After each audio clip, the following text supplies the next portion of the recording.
Uncle aunty আমাদের বিষয়টা নিয়ে কিছু জানিয়েছে? হ্যাঁ, কথা হয়েছে তো আপনাকে যে কিভাবে বলি। কি জানিয়েছে ওনারা? মায়ের জাস্ট একটু সমস্যা আছে, মা আসলে একটু বেটার কাউকে চাইছে। আমি কিন্তু এইভাবে বলতে চাই না, আপনি আপনার ওয়েতে বেটার হয় না, মায়েদের একটু এক্সপেকটেশন হাই থাকে আর একটু সুন্দরী কাউকে চাইছে। ইটস ওকে, কোনো ব্যাপার না। আমি তো জানি আমি দেখতে ভালো না, আমার গায়ের রংটা একটু শ্যামলা, এটা তো অস্বীকার করার মতো কোনো বিষয় না। আচ্ছা, অনেক সময় হয়ে গেছে, তো চলেন আপনাকে এগিয়ে দিই বাসায়।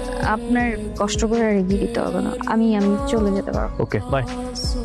ভাগ্য হয়তো আমাকে শখ পূরণের সুযোগ দেয়নি, কিন্তু আমার সাথেই কেন বারবার এমনটা হতে হয়? শেষটা এমন হয় যখন শুরুটা কেন সুন্দর হতে হয়? কিরে মা, তোকে এমন দেখাচ্ছে কেন? তাহসিনদের বাড়ি থেকে কিছু বলেছেন? হ্যাঁ, তাজসিনের সাথে কথা হয়েছে আমার। কি বলেছে ওরা?